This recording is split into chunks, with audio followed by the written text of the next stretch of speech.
Welcome back, everybody. Thursday night. You know what that means. Questions and answers with Rabbi Efrem Goldberg. So glad that you can join us once again.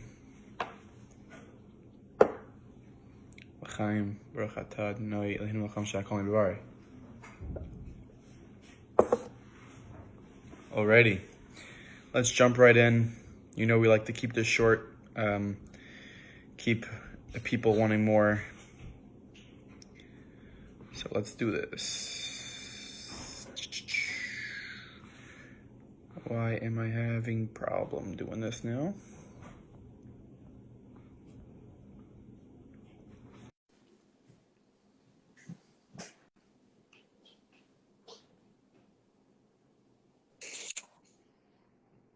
Rabbi Goldberg. Nachi, what's going on, Nachi? How's your week? Baruch Hashem. It was a lot better because I was able to listen to Behind the Bima this morning. With Y.Y. Jacobson. Yeah. That was a good one. He's fantastic. Brilliant, and he has such insights and wisdom, and we had a very good time with him. It's great to hear. How was your week? Week was good. Busy. A lot going on, thank God, and most blessed life to be in the position I'm in. I wouldn't trade with it. Baruch Hashem. How about we jump right in? I'm ready. Let's go. Okay. Rabbi Efrem Goldberg, what is the proper Jewish view on illegal immigration? Whoa. Jumping right in. Yep. Proper religious view on illegal immigration.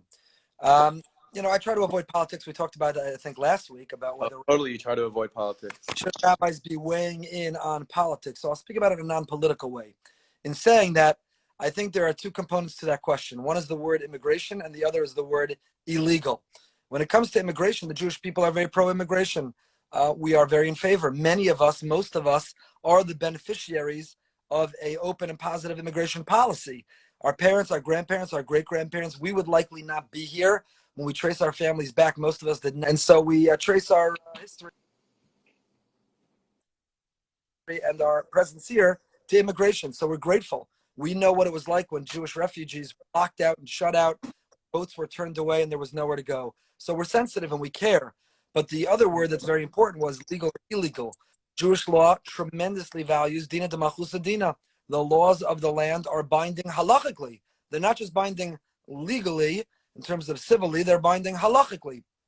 As long as they don't contradict Jewish law, the laws of the land are binding. So we're all for immigration. I think we care very much. I think we have to be sensitive, supportive, recognize there are other refugees in the world who need safe haven like we once did.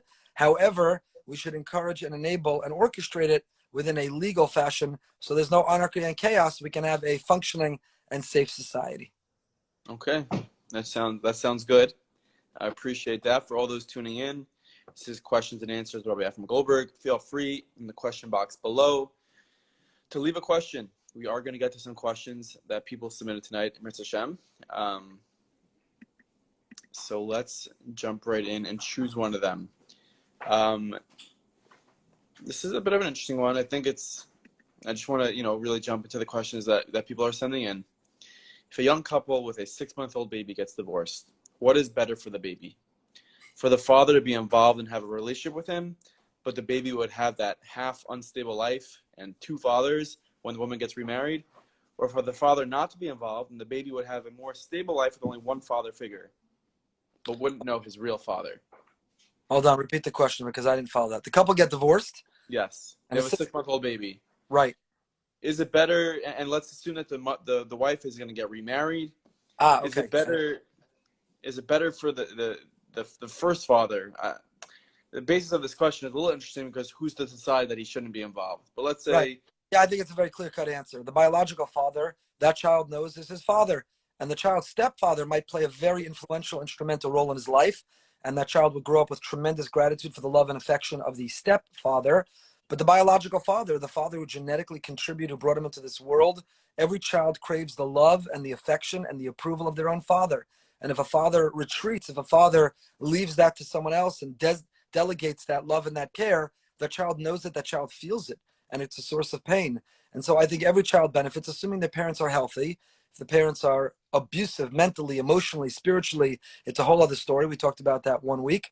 But we're talking about healthy parents. Every child benefits. When I'm involved in trying to support and counsel couples who get divorced, first of all, one of the very first things I say to a couple who are getting divorced is love your children more than you dislike one another.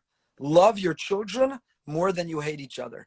Because often they want to badmouth, they want to blame, they want to control, they want to, and I say, love your children. It's all about your children. And if you focus on your children, there's no reason that even a divorced couple who could not continue to live together amicably, for whatever reason, they had to dissolve the marriage, but there's no reason they can't cooperate and partner when it comes to the good of their children. There's no reason they can't cooperate for the simchas, for love, for parent-teacher conferences, to show the child that this wasn't the child's fault and that they equally love the child, and the child has a mother and a father. Even if they couldn't live together, they can cooperate together in loving that child. So I think in a healthy relationship, even if the mother remarries, the stepfather should be eager to invite the biological father to be part of that child's life. Okay, makes sense. The next question is a little bit tough. I'm going to be very careful the way I ask it. Okay, there's a lot of things that come out of Eretz Yisrael, a lot of, I guess, kol kores or videos of Rav Chaim Kanievsky, and some things people in America could say, like, Rav Chaim says no internet, you know? So if I don't listen to that, I'm going against the Gedolei. At the same time, I go to Rav Chaim for brachas, and he is, known as the Gedolei. Like, I don't want to, I want to make sure I stay in line with what I'm asking, but I understand the question. What you're asking, if I go and wait in line for time, depending how much connections I have, how long I have to wait in line, am I in the bottom of the stairs, on the staircase, inside? How long am I sitting at his stender? I understand the question. The question is, if I wait in line to get a bracha for Reb Chaim, and I'm acknowledging he's the Sar HaTorah Gadol HaDor, then how can I disobey or ignore his rulings, such as you're not allowed to have the internet or a smartphone? That's the question, essentially, right? Yeah, I mean, you also, Rav Chaim was very vocal, and it is stated that Rav Chaim is in 100% support of people getting the COVID vaccine. There are many from Jews who are rallying, and they're not getting the COVID vaccine. Are those people going against Das Torah? Are they going against Rav Chaim? How does one explain a situation like that? Okay, so there's several parts to this question. Let's unpack it. First of all, on the vaccine, to the best of my knowledge, Reb Chaim absolutely believes that you need to get the vaccine. That's what he's encouraged. That's what he's instructed. And the people who are quoting him otherwise have an agenda. They're distorting, and they're simply perverting the words of the Gadol HaDor. That's my understanding, number one. Number two is, I don't think it's a contradiction to recognize someone's greatness in Torah. Reb Chaim is unparalleled in his level of diligence, his hasmada, in his singular focus and attention to learning Torah at the expense of everything else. For example, I read the article biography of his wife, of Rebbetzin Kanievsky. Amazing, amazing woman. I met her once when I went to Reb Chaim for a bracha. Reb Chaim gives a buha, a bracha batzlacha, but when she was alive, you could go in the kitchen and hang out with her and talk to her, get a bracha and get hadracha, get some insight for life. And I met her. She was an extraordinary, extraordinary woman. That book tells the story. She was her daughter. That when she would give birth, she went from Bnei Brak to Yerushalayim to live with her parents. Reb Chaim stayed in Bnei Brak and was diligently focused on his learning. And only when there was Ben Azmanim, when there was a calendar break in learning, would he make his way to Yerushalayim, which could have been weeks or months after the baby was born, and he would find out his own child's name then when he made it to Yerushalayim to find out the baby's birth. So Reb Chaim, again, whether that's for all of us, whether that's for everyone or many people, or whether that's unique to someone whose stature the Jewish people rest on his shoulders, that we are so fortunate and blessed to live in a time that we have such an individual who is so entirely steeped in Torah, with no distractions and with no exceptions, with no competing influences. He's kulo Torah. On the one hand, that's all true, and we should go to him. He's Makor Bra, he's the source of bracha. Channels the shefa, the bracha from Hashem, because he is such a kli, a vessel of Torah. However, I'll tell you this, I've been to Reb Chaim several times. There's a sign as you're coming into the apartment that says, no smartphones in the apartment. Technology is usher, internet's usher, smartphones are usher, no smartphones in the apartment. And each time that I've gone, and I had the privilege of, through connections, being able to see Reb Chaim, each time I leave the apartment and I get a WhatsApp text from a member of the Kanievsky family with a picture of me getting a bracha from Reb Chaim. So his own inner chatzir, members of his own direct family, who are the ones who are orchestrating and curing everything going on in that apartment, who are well aware of the sign that's hanging, took a picture with something, WhatsApped it on something, and that's why I don't feel guilty, nor do I feel it's a contradiction. I think simultaneously we can acknowledge and recognize his greatness, try to receive a bracha, a blessing from it, recognize that he has insight of Torah that creates a broader view of the world than those who are not as steeped in Torah, but also recognize that he represents one form of greatness. I once spoke to another Gedol, someone who knows Shas Bapeh, who's a posek HaDor, undisputed, everyone would agree he's a Gedol. And I said to him, in the Rav Yasha biography it says, and Rav Avadia Yosef biography it says, these Gedolim were so steeped in Torah, sometimes they didn't know their own children or grandchildren's names. They were so focused on Torah, nothing else took up their attention. They didn't even know their names. I said, I don't understand that. And this other Gedol's answer to me was, just like there's Shivim Panim LaTorah, there are 70 faces to Torah, Shivim Panim LaGadlus. There are 70 forms of greatness. There are the greatness. We have great people who are integrated into this world. They're familiar, they're aware, they're available, they're accepted. Shlomo Zalman Zatzal, Moshe Feinstein, Raki Kamenetsky, they were a different type of Gadol in terms of they didn't have layers of protection, of Gabayim, of Shamashim. They were accessible and available. They were steeped in this world. They read the newspaper. They knew what was going on, and they were great in their own ways.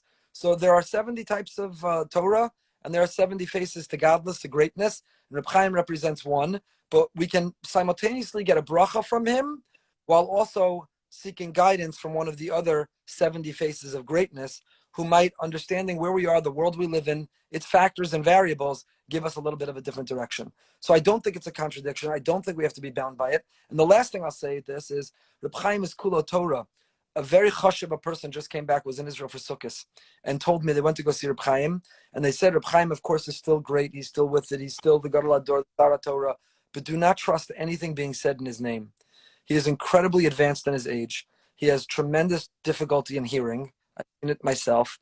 And the notion that people can come in and try to manipulate, misquote, get some nod or indication where they think they're entitled to speak in his name, do not just trust everything that you read and say you hear that this is what Reb Chaim said.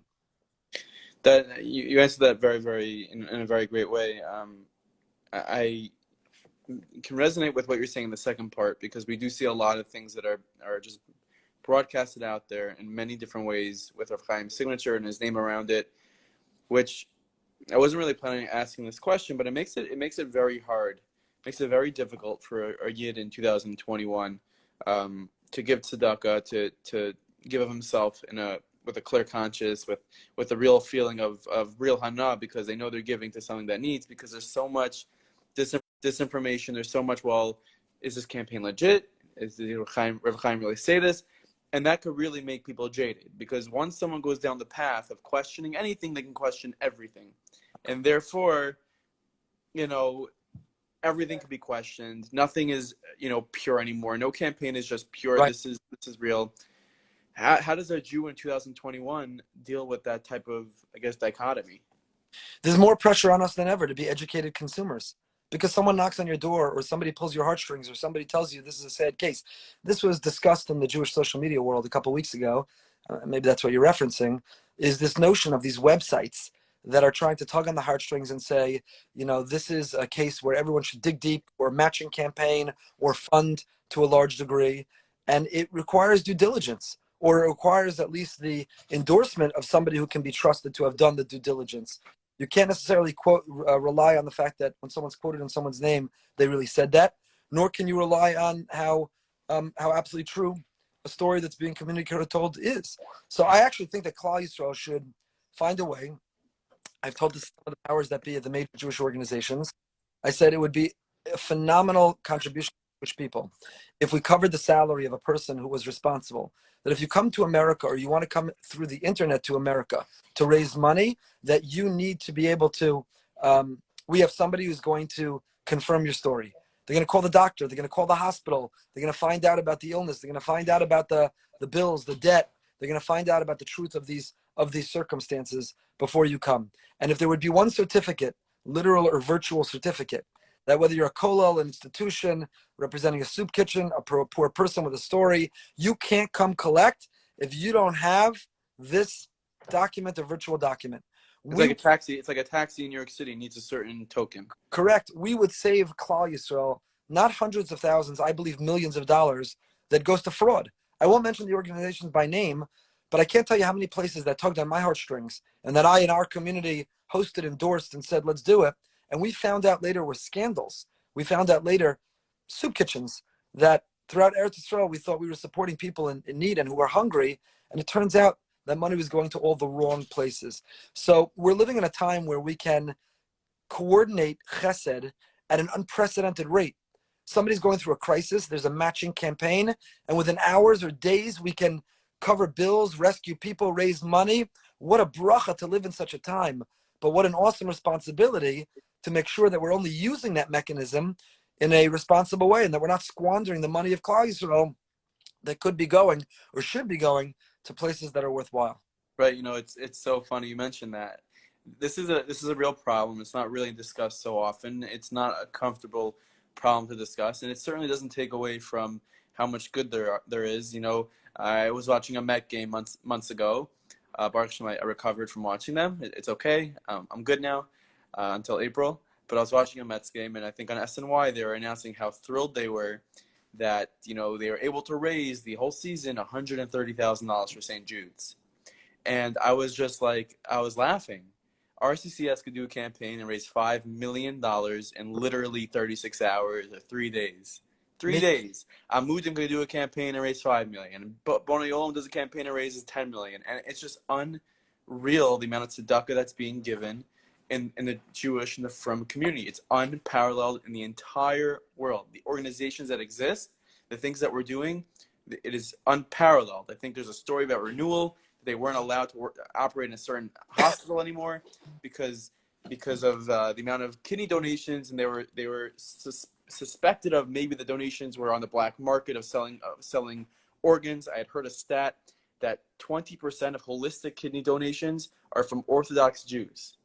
20% of holistic, meaning someone who's not related, are from Orthodox Jews. So the amount of chesed is just unparalleled. At the same time, like everything, there's that margin of error. There is, even if it's 1%, like you mentioned, it's millions of dollars that are just fumbled, and it's going places that we don't really know. So for the person who's giving, for a giver, for someone who says, I have $50,000 this year, what do I do now? What do I do?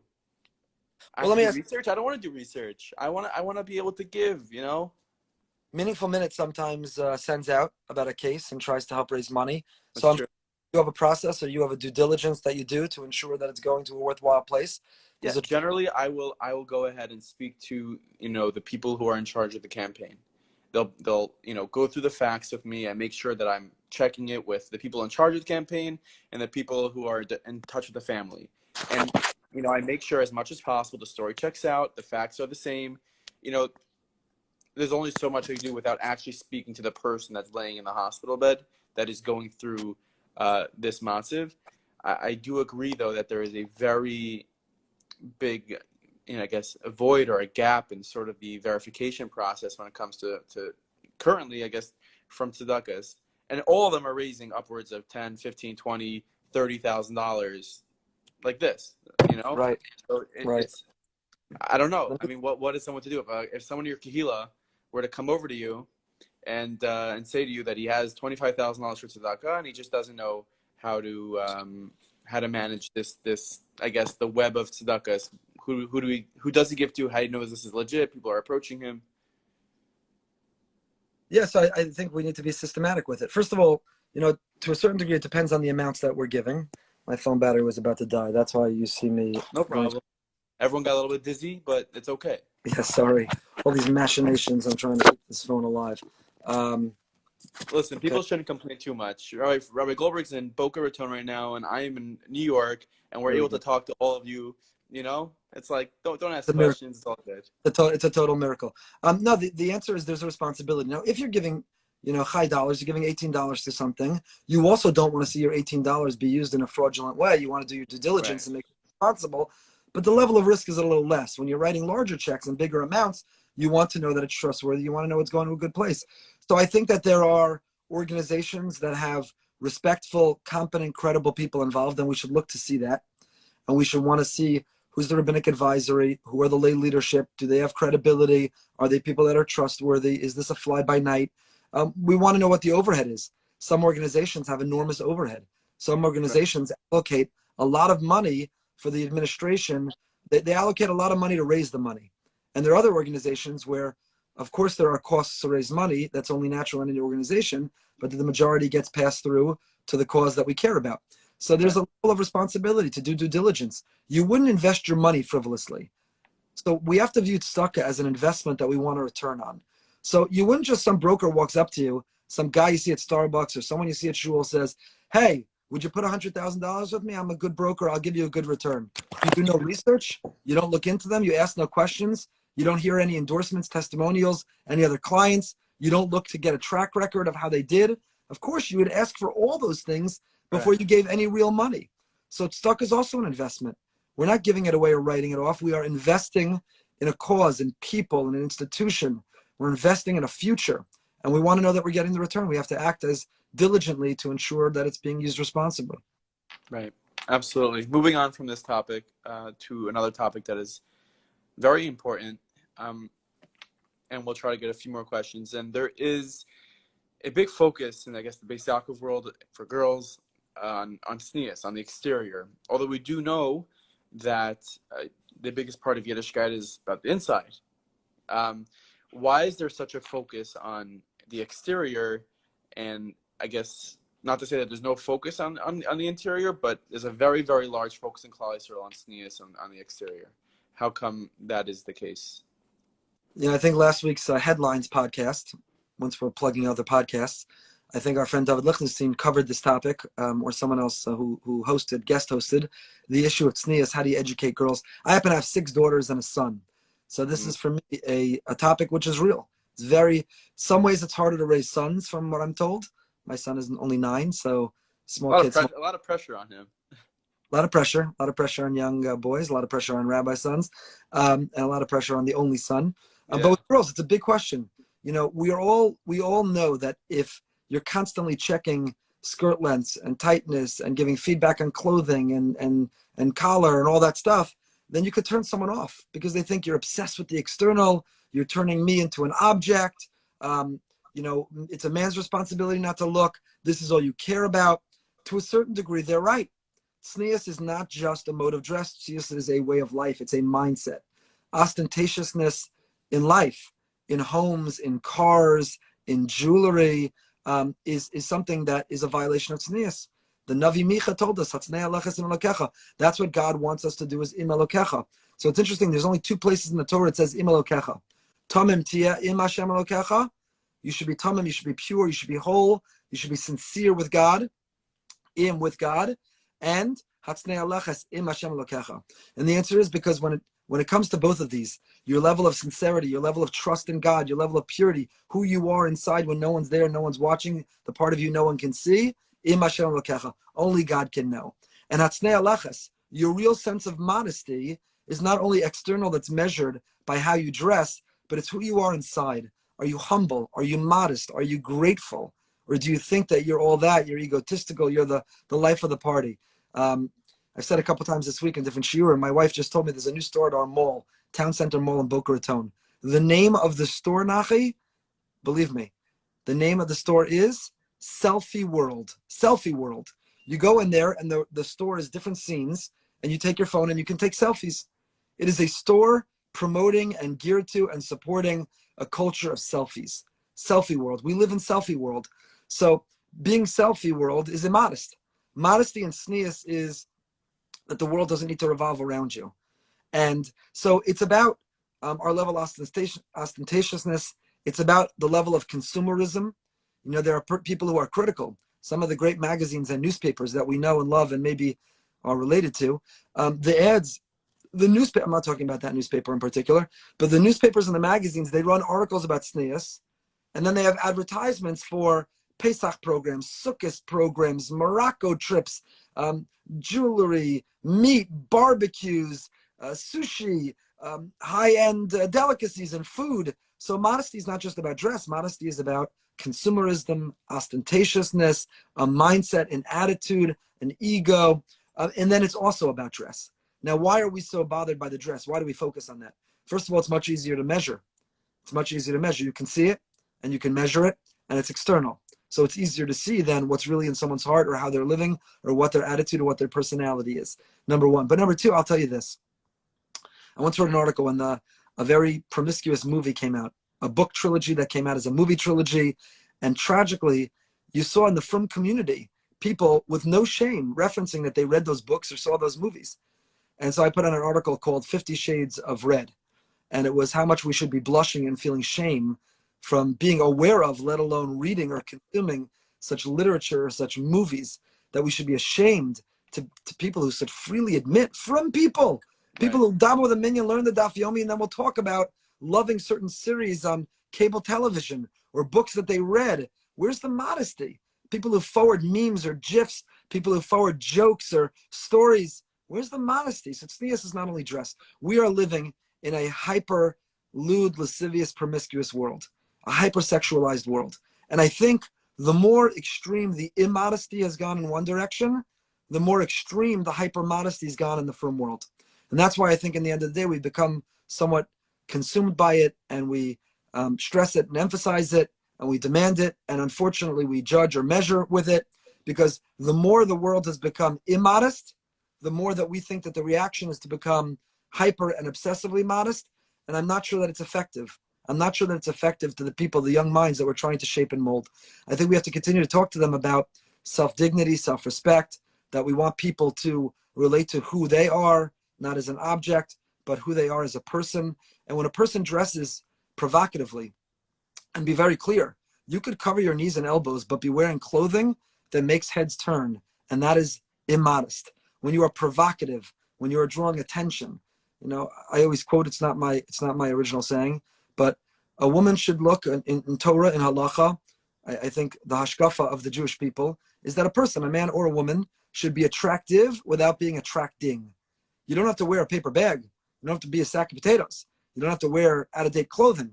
You could be attractive without attracting. So when a person, even if they're covering their elbows and knees, or a man, this trend of men with the super tight everything, let's say you can pull it off, which many of the men trying to can't. So it's immodest for a man or for a woman. Be attractive and not attracting. And the key is, don't we want the people talking to us and relating to us to be doing so for who we are as a person, not because of what we present superficially or skin deep? And that's the argument for modesty.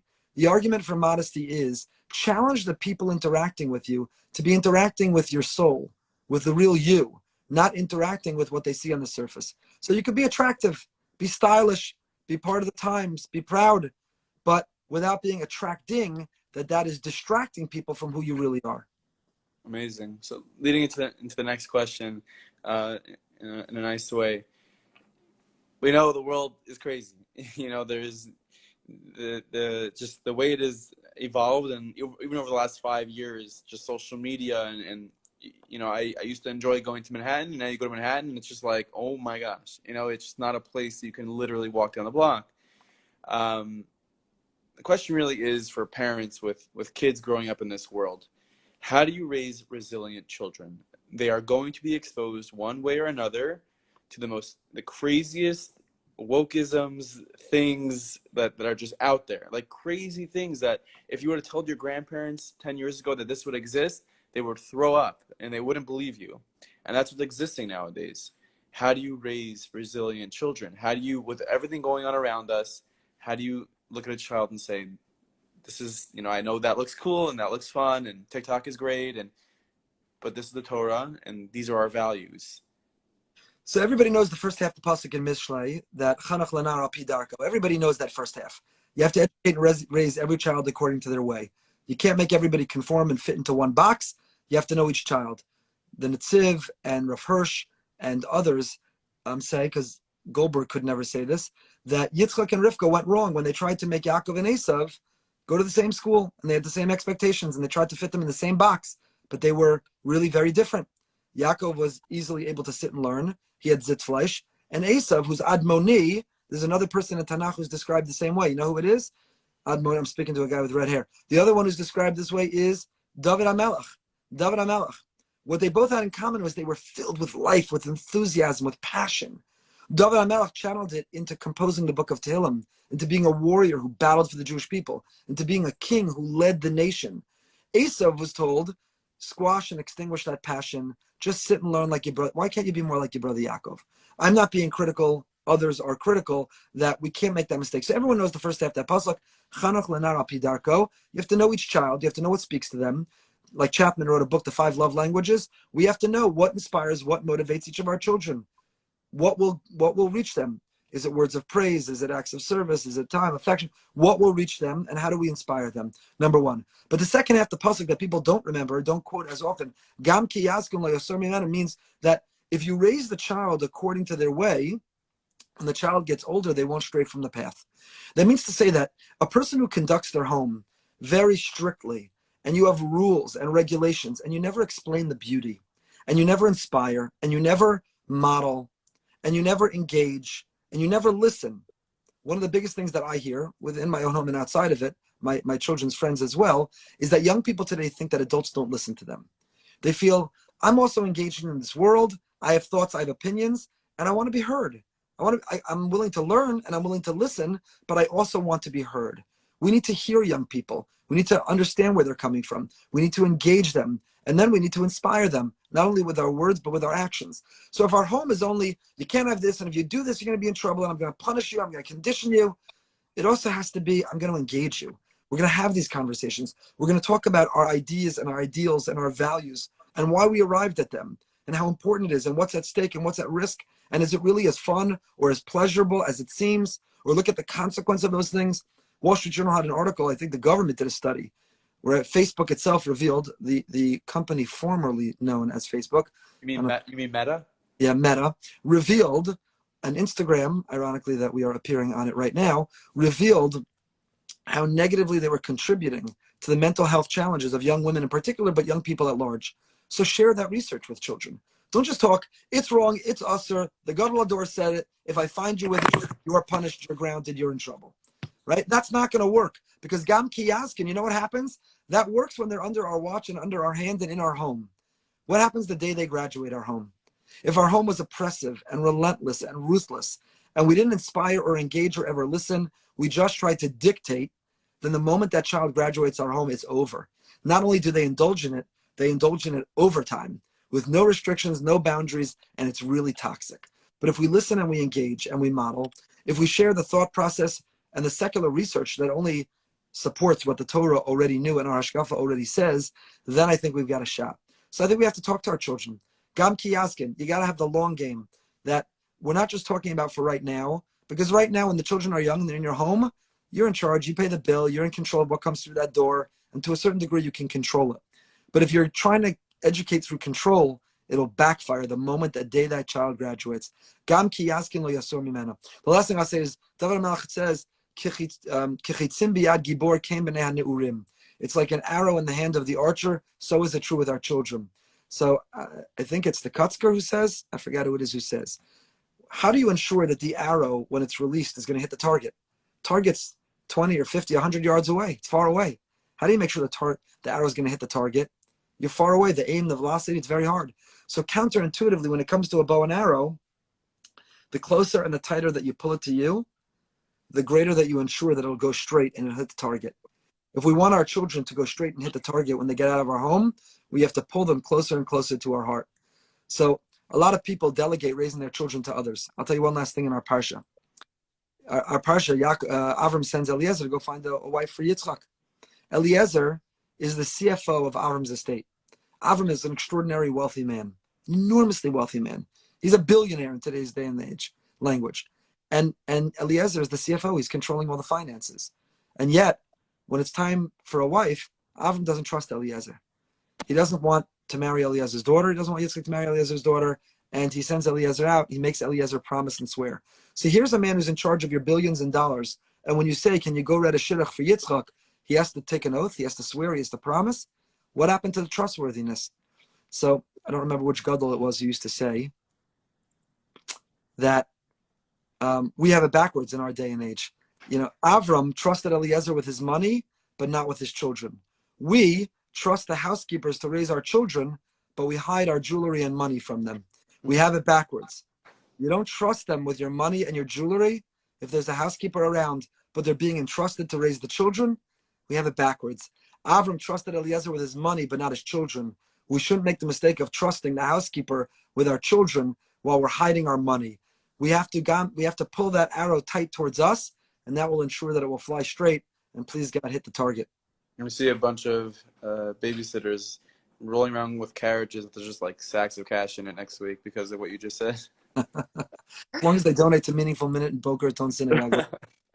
just a question that was asked here, and we're gonna finish up. What about those parents that listen, engage, and model, but the child still pushes the limits, continue to delve and ask about things that aren't relevant to your household and hashkafa, which I'm sure is an issue and it exists. Yeah, it's maybe we'll start with that question next time because it's a very difficult question. Okay. You know, you can have amazing parents, engaging, listening, brilliant role model parents whose children still struggle. This is a complicated, chaotic world.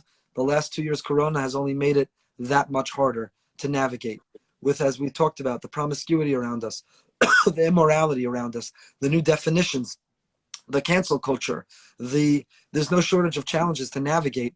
And so it's difficult for children. So maybe we'll start with it next time because I'll just leave with this thought. It's not always parents' fault. It's not that parents aren't doing as well as they could. It's not that they're doing their best. It's not parents' fault. Hashem has bigger plans. We could sometimes be doing everything right and still struggle. Sounds good, Rich Shem. We hope to tune in back next week. Rabbi Goldberg, last thing. Do I keep the beard or do I not keep the beard? You ask your wife whether you should keep the beard. Because guess what? You're not coming to sleep here in my house tonight. So if you want to know you have a place to sleep and food for Shabbos, there's only one person you pose that question to. As much as I would love to be in BRS right now in Boca Raton, I totally agree with you. That's a great way to end this segment. Everyone who is watching now, make sure to go ahead and follow Rabbi Efrem Goldberg here on Instagram and tune in Mirz Hashem next week and send in your questions. You could go ahead and direct message me and comment on Instagram with a question that you would love to see asked. Rabbi Goldberg, thank you so much for your time. Nachi, an honor. Thank you. And hope to see you next week with an even longer beard. We'll see about that. Have a great Shabbos. You too.